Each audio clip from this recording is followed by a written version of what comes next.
In Moscow, the hammer and sickle is lowered for the last time, and an era comes to an end.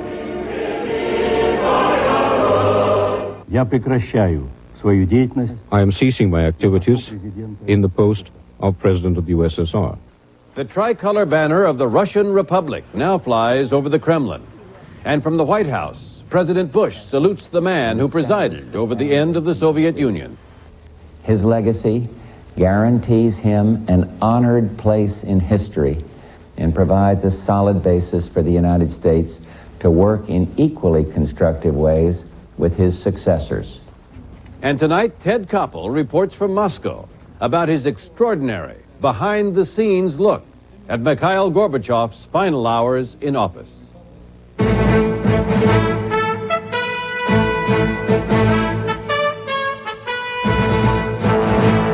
This is ABC News Nightline.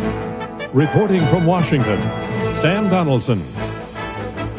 Mikhail Gorbachev said it best today, just moments before he resigned his post as the last president of the Soviet Union. If you have to go, you have to go. It's that time, he said. Time for Gorbachev's departure, but of greater importance, time for the end of a state that in its brief 74 years had murdered and oppressed its own people, enslaved other countries, and threatened the peace, the very existence of the whole world. On this day of historic change, Ted Koppel watched the transition from the inside. He joins us now from Moscow. Ted, you spent most of the day with Gorbachev, both in public and in private. What's the strongest impression you came away with? Well, I must tell you, Sam, the strongest impression I got is of a man who is at peace with himself, who, as he told me this morning, has gone through the most difficult psychological aspect of a tough decision, and that is the decision-making process. Once he had made the decision to leave, once he decided to resign, he has been remarkably tranquil, and I've seen him at least half a dozen times over the past week. And we have spent, I guess, the better part of 3 hours together over that time. And I'm just astonished at well, I was going to say passivity of the man. That's the wrong word to describe Mikhail Gorbachev, but perhaps tranquility is an appropriate word. He is a man who is at peace with himself, at peace with what he has done over the past few years, and at peace with the message that he delivered today to the, I was going to say the Soviet people, to the Russian people. Наверняка каких-то ошибок можно было бы избежать. No doubt it might have been possible to avoid many mistakes, to have done much in a better way, but I am sure that sooner or later our common joint efforts will yield their fruit. Our peoples will live in a prosperous and democratic society. I wish all of you the very best. In a curious way, Mikhail Gorbachev is, to this very day, a much more popular figure overseas than he is here in his own country. So it is with, I guess, some apprehension that John Donvan went out today to get the reaction of Muscovites to the resignation of the man who has been the president of the Soviet Union for the past 6 years. When Mikhail Gorbachev's face appeared on the TV set at Moscow's Byelorussiya train station tonight, some people looked up and listened. Some people deliberately did not. But most, it seemed, had their minds somewhere else, catching the train, getting dinner, getting home. The events that most of the world calls the end of an era, Gorbachev's resignation, and the last lowering of the Soviet flag that flew over the Kremlin dome, were mourned by few of the people who had passed their lives under that flag. It is difficult to pinpoint when exactly the people of this country wrote off Gorbachev. Obviously, it was after they realized they didn't have to fear him, and probably around the time they began to think that his attempts at economic reform had made their living standards worse rather than better. On his last day in office, it seemed that his own people had stopped giving much thought to Gorbachev a long time ago. Beneath these mammoth gates that Stalin built to last forever, leading to a park that celebrates all the Soviet Union would ever achieve in the fields of science and agriculture and engineering, the ticket taker did not even want to talk about Gorbachev today. Don't ask, she shouted, and then went on to curse the good-for-nothing foreigners bothering her with questions. Her colleague, who has worked this gate since 1957, was not so hot-headed, but she was against Gorbachev. Good that he resigned, she said. It's his fault that everything here has collapsed. What we heard over and over today from colleagues Gennady and Ivan, from soldiers Kostya and Pasha, from close friends Valery and Luda, was that Gorbachev had done them some good a long time ago. 3 years ago, says Valery, I'd have told you I liked him. He changed a lot in the world, Luda says, but not here. He hasn't done anything for us. But once people thought about it, they admitted that Gorbachev had opened their lives in many ways, that even if they may be afraid of running short of food or fuel this winter, they no longer are afraid of their government and its police. They can criticize their leaders, turn them into dolls if they want to, and that is mostly a good thing, although today the street sellers complained that the Gorbachev model isn't selling as well as it used to. Thanks to Gorbachev, Moscow bookstores have real current event sections and political science departments, where, it turns out, Gorbachev's writings remain on sale, and according to this saleswoman, still sell well. But Gorbachev was always popular with his country's more educated people, the playwrights and the novelists, whom he rescued from censorship. I wouldn't say that he's very popular. On the contrary, he's completely unpopular. But at the same time, I think when in 5, 10, 20 years, he will be greeted as Peter the Great or Alexander II, I mean, the best Russian tsars. It was not only in the libraries of intellectuals that we found such sentiment. This man on the cigarette line said, democracy did not start with Yeltsin, it started with Gorbachev.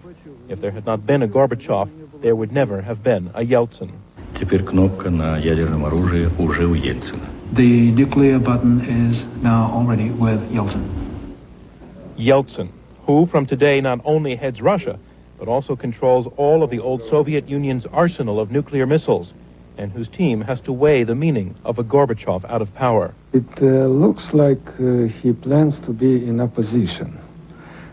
We were opposition to him, and he now plans, this is my feeling.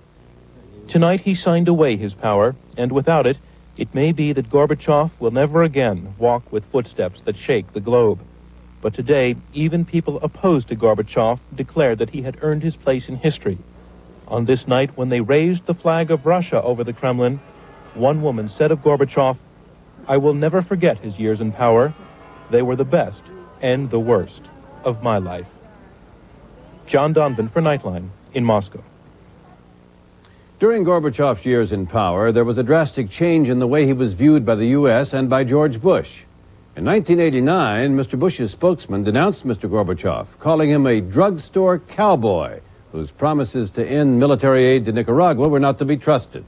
Less than 2 years later, the president was praising Gorbachev as an ally in the fight to reduce nuclear weapons. And tonight, Mr. Bush cut short his holiday at Camp David for a nationally televised speech paying homage to the Soviet Union's final leader.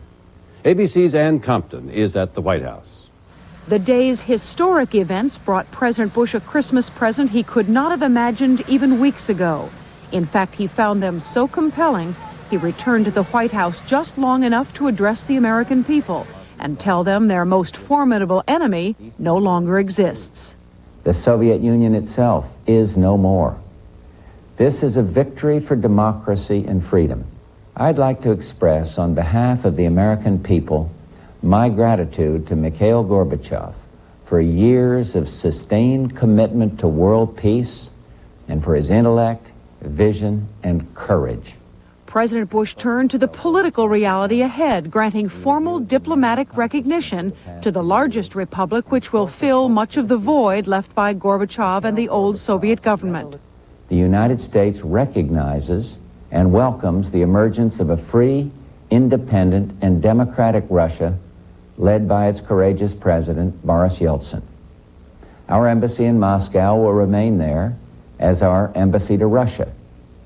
We will support Russia's assumption of the USSR's seat as a permanent member of the United Nations Security Council. And the president went on to offer full diplomatic recognition to all the Soviet republics. The offer is effective immediately for 5 republics, including Ukraine, which have already made specific guarantees to the United States about the safety of nuclear weapons and transforming their markets into free markets. The other 6 republics, including Georgia, will be recognized when they do the same. President Bush then abandoned the word Soviet and spoke of helping the new Commonwealth of Independent States. But he clearly knew he will find very limited patience at home for spending abroad. These dramatic events come at a time when Americans are also facing challenges here at home. I know that for many of you, these are difficult times, and I want all Americans to know that I'm committed to attacking our economic problems at home with the same determination we brought to winning the Cold War. After his address to the nation, President Bush returned to Camp David, but he said he made the special effort to come down here tonight because he has now witnessed one of the greatest dramas of the 20th century. Sam? Thank you, Ann. When we come back, we'll be joined again by Ted Koppel in Moscow. This is ABC News Nightline, brought to you by General Electric.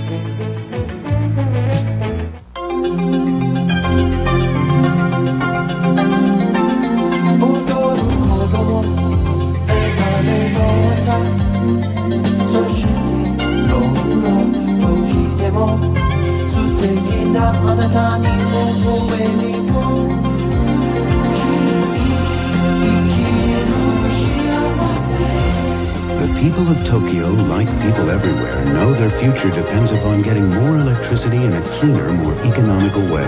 To get it, they turn to GE, the world leader in gas and steam turbine technology. When Tokyo Electric Power gave GE our largest export order ever, it gave Tokyo the largest, most efficient power plant of its kind in the world, which means more jobs for our people back home and a better future for the people of Japan.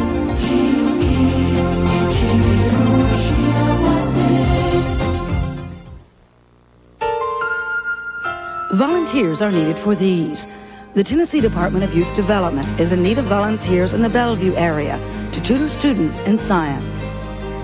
Volunteers are needed by the Community Help Center in Mount Juliet to help sort clothing, prepare food boxes, and assist with general maintenance.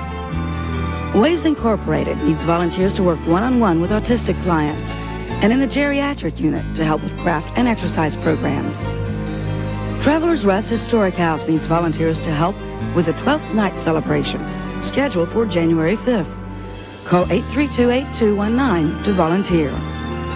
Cumberland Crisis Pregnancy Center provides pregnancy testing, counseling, and other services to women in need of help. They need volunteers to help in the office or to train to become counselors. If you are a nonprofit organization and need volunteers, write to WKRN at this address or call 256-8272. Gorbachev spends his final days at the Kremlin with Ted Koppel and offers extraordinary exclusive access to ABC News, The Final Hours, a special primetime Thursday. Tomorrow night, Ted Koppel and I will host a special edition of Primetime Live, The Final Hours, an extraordinary look at Mikhail Gorbachev's last days in office, beginning at 10 p.m. Eastern Time. Ted joins us again from Moscow. Ted, in that brief clip we saw at the top of the broadcast, Gorbachev admitted mistakes were made. In your conversations with him, did he give you any idea of what he thinks those mistakes were? Well, I think perhaps he feels that he did not move quickly enough to implement some of the reforms that were ultimately forced upon him. Gorbachev is a man, you must remember, who to this very day speaks with some regret of the breakup of the Soviet Union. Even at this very moment, he does not think that was a good idea, and I must tell you, some of his closest aides, with whom I've also spoken over the past few days, are much blunter than Gorbachev has been. They think it has the potential of being a disaster. So in one sense, what Gorbachev did, I guess he would do again, and that is try to delay, forestall the breakup of the Soviet Union, but he also recognizes that if he had moved a little more quickly in making some of the reforms that have now been implemented here in the Soviet Union, he might still be president of the country today. Well, Gorbachev explains, as I understand it, that he did not move quicker because he could not. He had to placate the right wing. He had to do a balancing act. Did he discuss that with you? Well, he did not, although I'm sure his reference there is, in a sense, self-explanatory. It was only last August, after all, that he was briefly overthrown by a coup of right-wingers who were afraid of precisely the kind of thing that Gorbachev was trying to prevent. Ted, your point that you made earlier, though, I think also is on display last August. At the end of that coup, Gorbachev was still trying to preserve the Communist Party. He was a reformer, certainly, but at least until that point, his reforms were aimed at preserving the power of the very party that he'd served all his life. I think you're absolutely right, Sam.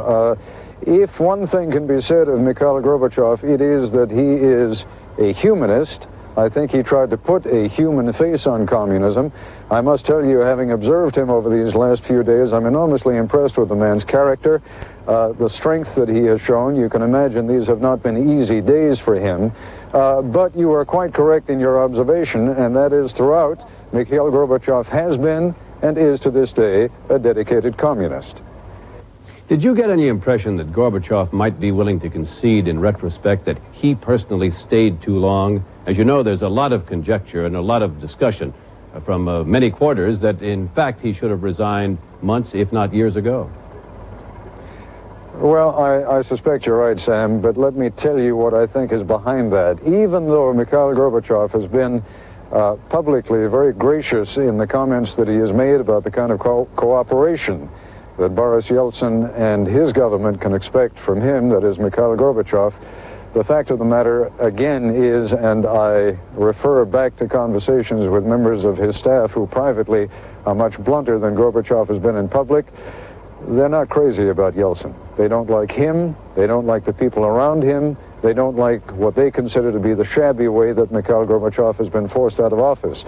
So I think there may have been a certain stubbornness at play here, where Gorbachev was digging his heels in and saying, in effect, I'm damned if you're going to push me out of office. But of course, as we all know, these days Yeltsin has the power. Well, there's a terrible irony here, isn't there? Gorbachev and Yeltsin were once great friends, pals, and then Gorbachev engineered Yeltsin's removal from the power structure of the Communist Party. And now the man that he cast down has come back and bested him. That must have been a terrible blow to him. Well, I'm sure it was, Sam. There was a time, I must tell you, until not too long ago, when I thought that Gorbachev and Yeltsin needed each other so badly that neither one could really do without the other. To a certain degree, that may even still be true. And while I've been harping for a couple of moments there on the hard feelings that exist between the two men and certainly between their two staffs, I must also point out something that is truly historic in this country. And that is, this is the first time in many, many, many years that a leader has not been removed either because he died or because he fell from grace and was thrown into jail or killed or was sent into exile in disgrace. Ted, let's look ahead to what is going to happen under Yeltsin and what Gorbachev's future may be. And we'll do that when we continue our discussion in just a moment. Hi, I'm John Madden with some of America's Olympic hopefuls announcing Chrysler Plymouth's Drive for the Goal holiday clearance. That means a donation to the U.S. Olympic team and big savings to you. Up to $2,000 or low financing. Save on Voyager and Acclaim. Get $1,000 back on Sundance. Get big savings on Imperial and LeBaron sedan. You save and the Olympic team wins. What could be better? See your Chrysler Plymouth dealers now. The holiday clearance ends soon. For thousands of special values, this is the best week to buy at Sears. For example, right now, this powerful Craftsman 2-horsepower 6-gallon wet dry vac of $59.99 value is only $39.99. But hurry, Sears' best week to buy ends soon. 8 a.m. the day after Christmas is the start of Sears' best week to buy. Save on thousands of great sale items like 30 to 50% on fall and winter outerwear and 30 to 50% on gift wrap, artificial trees, and trim. So get to Sears the day after Christmas for the best week to buy. Last night, Daddy came home real funny for a while. Then he got real mad and scared Mommy. And she was crying and she said, "Please don't pretend anymore. Get some help." If you have an alcohol or a drug problem or love someone who does, call the Baptist Drug and Alcohol Recovery Center now, 329-7777. Please don't pretend anymore. Get some help. Here are some of the needs in our area. The Community Care Fellowship provides counseling, financial assistance, and noon meals for the homeless. The center needs personal care items and canned food. My Friend's House in Franklin is an emergency shelter for teens, ages 12 through 17. It needs these items. Samaritan Recovery Community is a treatment center for men and women who have alcohol or drug dependency. including those who cannot afford to pay. The center needs personal hygiene items. Call this number to help. Tennessee Department of Human Services needs radios, clothing, sports equipment, fishing tackle, gloves, hats, and winter clothes. Crittenden Services helps pregnant women and adolescents, expectant fathers, and young families. It needs these items. If you're a nonprofit agency with needs, write WKRN at this address or call 269-6765. Mothers, beware. Could a doctor give you misleading prenatal care? It's more likely than you think. Some valuable lessons for anyone who's pregnant on 2020 Friday. America's first test tube baby is turning 10. Tomorrow, Elizabeth Carr and her parents. Also treating the common cold, plus Diane Keaton on Good Morning America tomorrow. Ted Koppel joins us again from Moscow, where it is how cold, Ted? It looks like it may be 20 below. Let me put it this way, Sam. I think there have been plenty of people who have stood in the shadow of the Kremlin and have trembled for other reasons. I'm not trembling for fear, but it is getting pretty darn cold out here, and there's a fairly brisk wind whipping through. That obviously behind me is St. Basil's Cathedral. The Kremlin is over there, and the Russian winter has begun to set in. Well, fortunately for Gorbachev, the two of you spent most of the time indoors today. Tell us about the access and what you learned.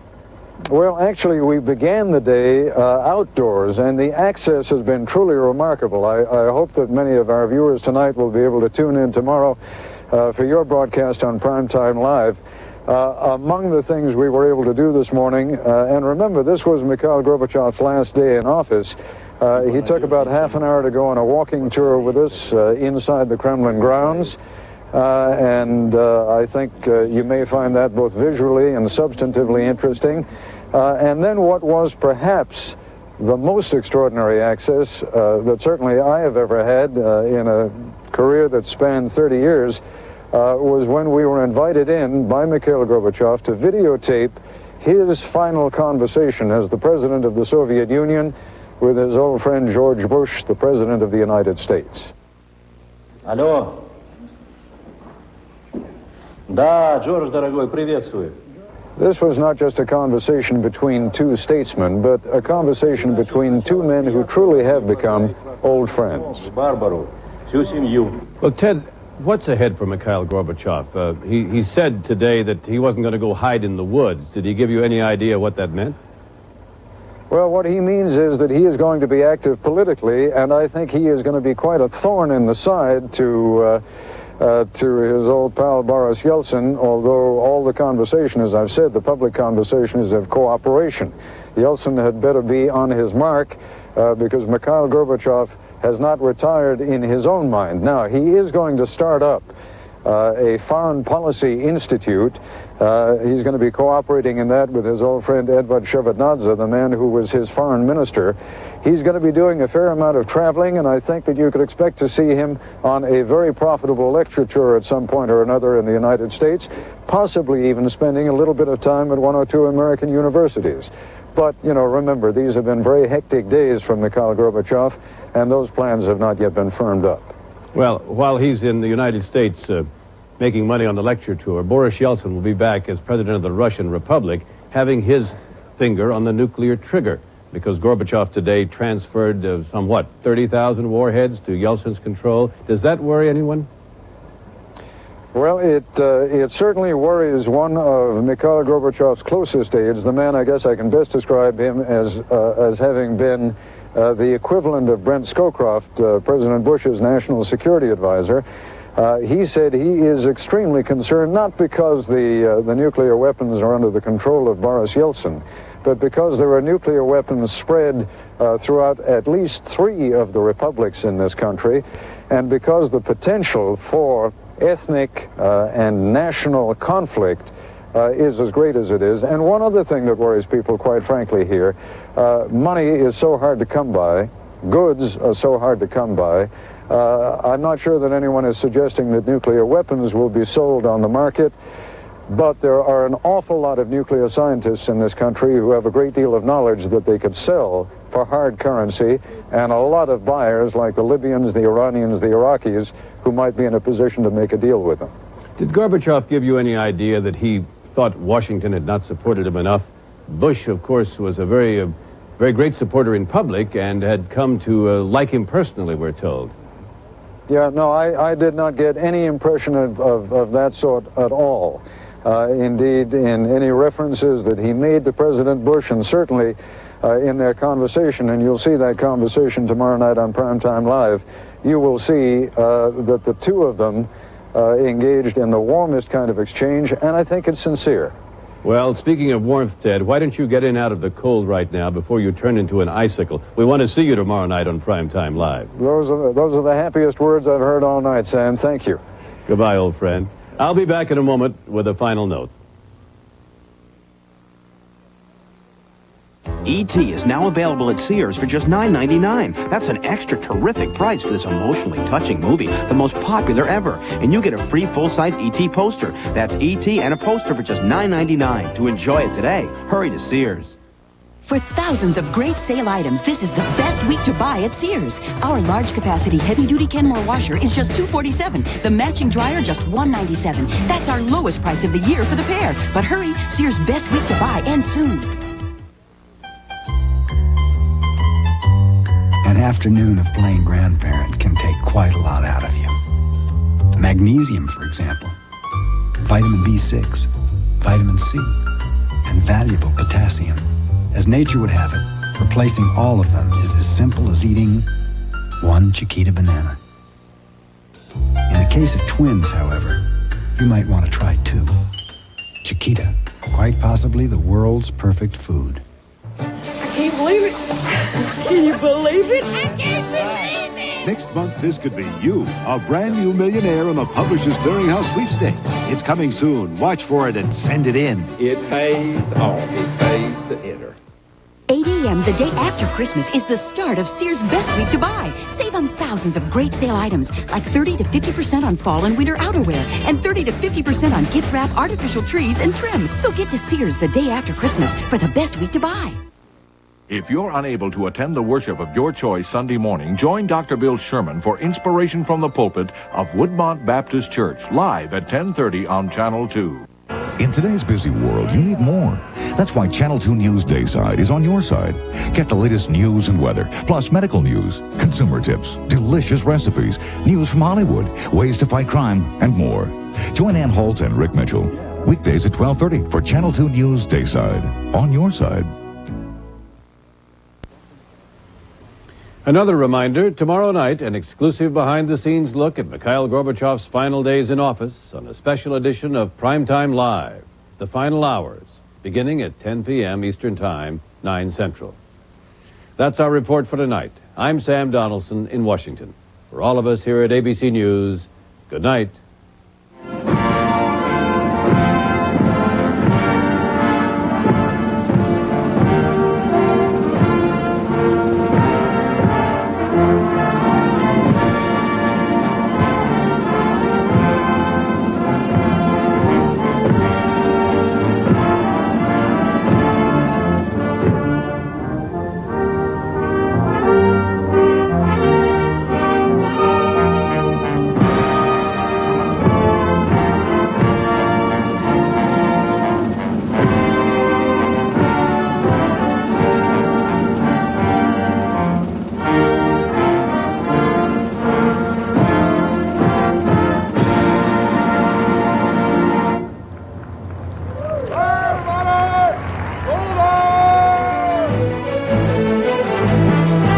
This has been ABC News Nightline. If you wish a video cassette version of Nightline, the cost is $14.98, plus $3.95 shipping and handling. If you wish a printed transcript of this or any Nightline broadcast, please send $4 to Journal Graphics, 1535 Grant Street, Denver, Colorado, 80203. Nightline is a presentation of ABC News. More Americans get their news from ABC News than from any other source.